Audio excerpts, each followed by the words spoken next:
And we are live. Welcome, everyone, to the Melanin Initiative. I am Geraldine Florimon and one of your co hosts for the Melanin Initiative podcast. In healthcare, there is often too much information and not enough time. Here at the Melanin Initiative, we avoid TMI by breaking things down into language that you can understand. We create a safe space for you to ask your questions and share our nursing perspective without taking too much of your time. On today's episode, we're going to be discussing navigating the holidays with family, and we are elated to have Kelsey Wilson back with us on this episode. By the end of the episode, it is our goal that you'll be able to discuss coping with feeling lonely during the holiday season, navigating loss and grief during the season as well, learning how to set boundaries with family members, as well as techniques to deviate from upsetting topics during family gatherings. Just a disclaimer, as always, this show is for educational purposes only. The opinions expressed are our opinions alone. They are not a representation of any of our affiliations. If you're experiencing a medical emergency, you should seek medical attention and medical guidance from your healthcare provider. If you're having a physical emergency, please call 911. And if you're having a mental health emergency, you can call 988. Once again, welcome everyone. You may have noticed that our third co-host, Kimberly, couldn't be here with us today, but she sends her love.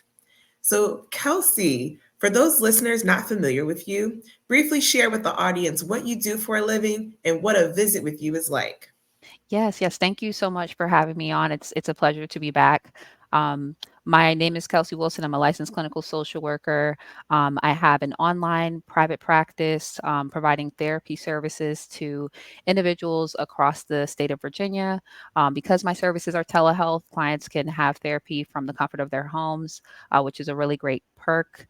I primarily work with women who are experiencing issues with depression, anxiety, life transition issues, burnout, and trauma is a really big issue that I help clients with. And so this topic today is right in line with some of the areas that I help my clients work on. So really excited to be here and be able to talk more about this topic. And in terms of your second question, I'm sorry, in terms of what a visit looks like with me, we would meet for about 50 minutes to kind of work through some of the areas that they've identified on their treatment plan that they want to navigate through and help get some help with addressing. But initially, we would do an intake session to identify what some of those things are that they're really needing some help with. And clients meet with me on the shorter term, or they can meet with me longer term, depending on the complexity of the issue. Awesome, Kelsey. So, as we previously mentioned, this is not Kelsey's first time here with us on the Melanin Initiative. So, if you haven't already, be sure to check out our Juneteenth special on intergenerational trauma that had our special guest, Kelsey, here with us. So, as we know, the holidays can be a joyous time for many, but can also be difficult for those who may be living alone or those who have experienced loss of loved ones. It can also be a source of anxiety for those who do not have holiday plans with their loved ones. So, Kelsey, could you start by explaining how individuals can set healthy boundaries with family members during holiday gatherings, especially when those boundaries may involve sensitive topics or past conflicts? Definitely. So I think one of the major things that I would recommend is reflecting on things in the past that have made you uncomfortable when you've had family gatherings and really setting a plan in place of what are those things that are triggers for me? What are those topics that make me uncomfortable? And how do I want to go about it this year in a different way? So that might include sharing with your family in advance topics that you don't feel comfortable with engaging in conversation with. If you feel like that might be not the best plan because of the way that you're concerned about the way the conversation might go. You can choose to do it when you arrive to the family gathering and just be firm in your boundaries of what you want to say. So if the conversation lands on a topic anyway and you don't want to engage in it, you can directly and firmly and kindly decline to talk about the topic. If they push and you feel like they're not honoring the fact that you've set a boundary, you could take a break or excuse yourself from the conversation. But the main thing is just being firm and confident and meaning it when you set a boundary. And that can kind of help you with practicing that over time. Yeah, I I've definitely, love, yeah, yeah. I've definitely experienced that. Like, especially in growing, in college, coming back home for the holidays, and everybody's like pressuring you. What's next? And you're still trying to wrap your head around what it is that you want to do with life. And even now, being in my career, I'm still getting asked those questions like, what's next in life? And I'm like, I'm just living in the moment and I just want to focus on what's happening now. But it definitely does kind of make me feel, a type of way when I'm constantly asked those questions. So those are great techniques to help kind of like redirect conversations. I was gonna piggyback off of you, Geraldine. I'm always constantly asked, when are you gonna get married? When are you gonna have kids? And Yep. at my age, those are things that I think about pretty often. It can be triggering when, you're at a table full of husbands and wives and children. You're like, well, I want that. So it could definitely be a little bit of a thing that you don't always want to talk about every time the family gets together. So I'm definitely gonna take your advice to maybe put a pause on those conversations or redirect. Yeah, and I think it works differently for everyone. Some people might want to call in advance and say, "Hey, I don't want to talk about this topic, and this topic." And then others that might not go over so well, so they might want to just have a plan of how they're going to respond in the moment. So, Right. yeah. All right. So, another question for you is that loneliness can be heightened during the holidays, especially for those who are estranged from their families. How can individuals cope with feeling lonely during this time? Definitely. I think remembering that the holidays can be spent with friends or chosen family members is important. So you don't have to spend it with your biological family if that's not an option or if that's not something that you want to do. So kind of remembering that, just because someone isn't biologically related to you doesn't mean that they're not someone, you know, who's close enough to spend the holidays with. Also, finding a support group can be really helpful, and discussing it in individual therapy can really be helpful. Um, all of those things can really help with trying to make the holidays a little bit smoother and a little bit more enjoyable. Yeah. I actually currently live in Maryland, but most of my family, I'm originally from Miami. So that's always an issue for me because a lot of times I have to work and I can't go home for the holidays or maybe flights are too expensive. But I do have like friends that live here in the DMV, and sometimes we do gatherings for Thanksgiving or Christmas if I'm in town. So that's definitely, I like what you said, that it doesn't necessarily have to be your biological family. It could be friends and your chosen family essentially. I agree. I already told my mom this year. I said, Mom, I'll spend Thanksgiving with you guys, maybe Christmas, but New Year's, I'm hanging out with my friends. Yeah. So, you know, I already gave her a heads up ahead of time, so there's no guilt down the road later. But Right. definitely having that chosen circle of who you want to spend your time with and being very intentional and Mhm. being okay with being intentional. I think sometimes we feel bad about like saying, I don't it's not that I don't love you. I just want to spend Thanksgiving differently this year, or I want to Right. spend Christmas differently. We feel a bit of pressure because it's family to spend the holidays with our family, but we have to do what's comfortable for us and what's going to make us happy. Yeah, and there's so many factors that play into setting a boundary around what you're able to do. Sometimes it's preference, sometimes it's financial, sometimes it's logistics. Mhm. And so it's good to have these conversations around how do you have those hard conversations with your family when they have expectations of you of what they would like you to do. Right. Can you explain how we're switching gears here? Can you explain how like loss and grief can be particularly challenging during the holiday season? Yeah, this is a good topic because I think the media plays a really big role in the holiday season. There's movies that are showing related to the holidays and how it's expected to be spent with family and, everyone's in a good mood. But in reality, like some people are going through a really tough time during the holidays because it reminds them of a recent loss or the loss of family members that who have passed away a while ago and they're still experiencing prolonged grief. Mhm. And that's basically this concept where, you have someone you lost maybe years past and you feel like you should be over it by now, but prolonged grief is kind of keeping you in a state of grieving. And there's triggers that come up sometimes that make you feel that emotion really intensely.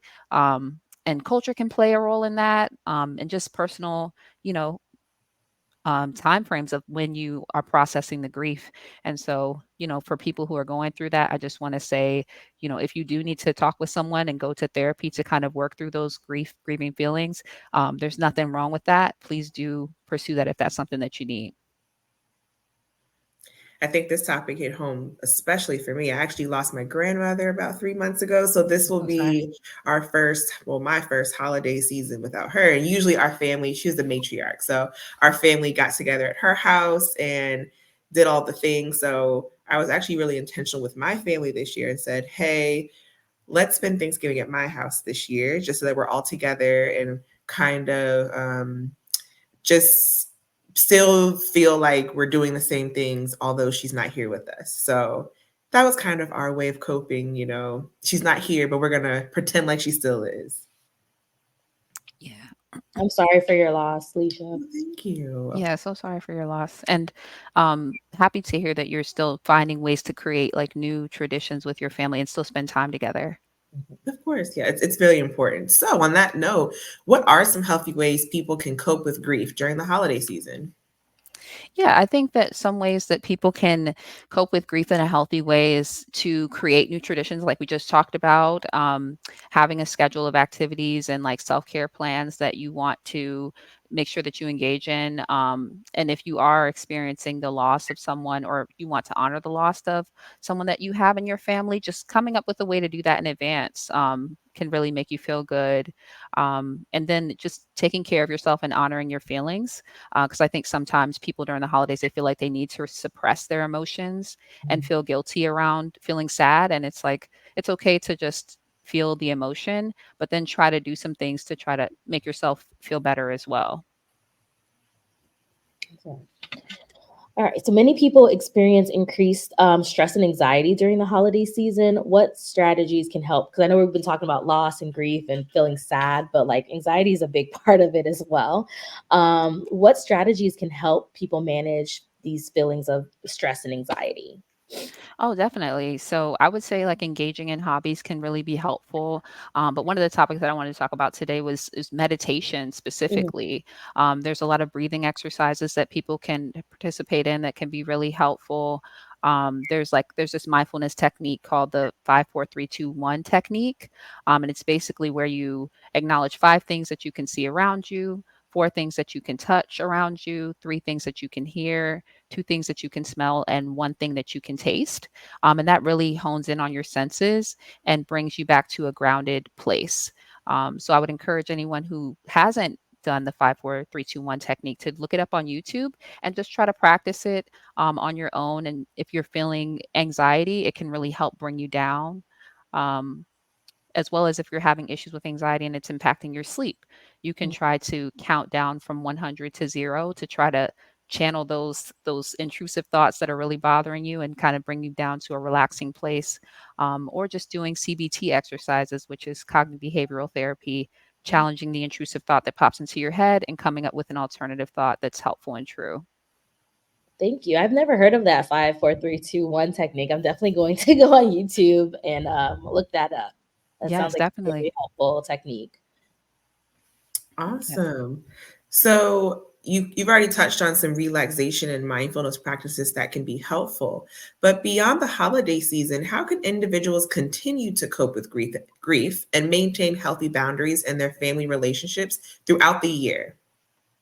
Yeah, definitely. So, I mean, I know we talked about one-to-one therapy, but there's also group therapy options Mhm. that people could consider, where you can connect with other people who have gone through something similar. And that just alone can be really therapeutic in helping you to merge connections with other people who have gone through something like that. There's grief groups in the community, and we can leave some details on how to connect with those resources. And in terms of managing kind of stressors, I would say we talked about boundaries earlier. So, if you decided that you want to set boundaries with your family, sometimes we have to repeat the boundaries. And Mhm. so being firm and doing that consistently can also help with managing some of the stressors post the holiday season as well. Yeah, I was going to say, I think, especially with our family, we have to continually set those boundaries and be intentional and really communicate how we feel so that when we get to the holiday season or really any family gathering, it's very clear on what we are comfortable talking about, what we are comfortable doing, what we're not comfortable doing, what we're not comfortable talking about, so that and that'll also help with the anxiety of everything and feelings afterwards and relationships with your family member, because a lot of stuff that happens during these gatherings, people carry with them throughout the year. Mhm. So I think having that throughout the year is very important, so that when we get to these moments, we're not feeling so anxious. And I don't think it should just be a phone call right before the gathering. We should be having these conversations throughout the year so that there are no surprises. Yeah, I definitely agree with you there.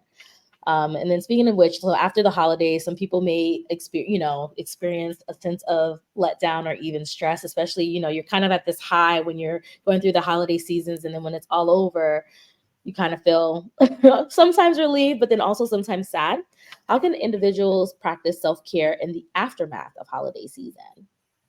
Yeah, I would say staying connected to community is huge, right? A lot of people choose to isolate during the holidays because they feel like maybe I'm not going to spend it with my family, so the only other option I have is to be alone, and that's just not necessarily true. If you are intentional about the holidays approaching and you want to be around others, there's events that people host on holidays that you can go to be around other people, and then just also continuing to pour into yourself daily, reminding yourself that healing isn't linear. There's no shame in feeling your feelings. And, then if that's not fully meeting your need in terms of feeling better about it, really considering getting into one-to-one therapy so that you can kind of process and talk through it with someone who's going to be able to help you process your thoughts a little bit better. Um, and I encourage those who have gone to therapy in the past and maybe it didn't work out. It might Mhm. not have been a good therapeutic fit, but I don't want people to give up on therapy because it wasn't a good fit. It might not have been the right therapist or the right intervention. So, want to encourage those who have tried therapy in the past and it didn't work to try again. Absolutely. So, just from what I'm based on our conversation today, it really just sounds like to navigate the holidays, communicate, set boundaries, and take care of yourself. So if you can do those three things, it sounds like you will be able to have a successful time with family or friends or even alone, but just being able to communicate that self-care and setting those boundaries are the keys to success. So Definitely. yeah, so today's episode, we talked about coping with feeling lonely during the holiday seasons, navigating loss and grief, learning how to set those boundaries, as well as techniques to deviate from those upsetting topics during family gatherings. Is there anything else you ladies would like to add? I feel like you hit the nail on the head with it. And I just want to, encourage those who are going through a tough time during the holiday season to take some of these tips that we talked about today and really apply them. And you might notice that this year is a lot different than the last. Yep. All right, Kelsey, share with listeners how they can connect with you. Definitely. So, those who are interested, please go to my website, kelseywpllc.com, to learn more about services that I offer. I anticipate taking on new clients in the new year. So, please do follow my page for more information. Perfect. Thank you so much. Kelsey will be back with us for a future episode to discuss anxiety, depression, and suicidal ideation. For more information about the Melanin Initiative, you can email us your questions or show ideas at tmi.melanin@gmail.com. Subscribe to our YouTube channel and follow us on Instagram, TikTok, and Facebook. Please share the show with your friends, rate the Apple Podcast and Spotify, and leave a comment, as this really helps us it really helps us get the support and get the message out there to those who need it. You can find our social media links and a list of resources related to our conversation today in the description box. And we release a new show weekly on TMI Tuesdays at 10 a.m. on YouTube and all of your favorite podcast apps. Follow, like, and share our content with your friends. Thank you for watching. Bye.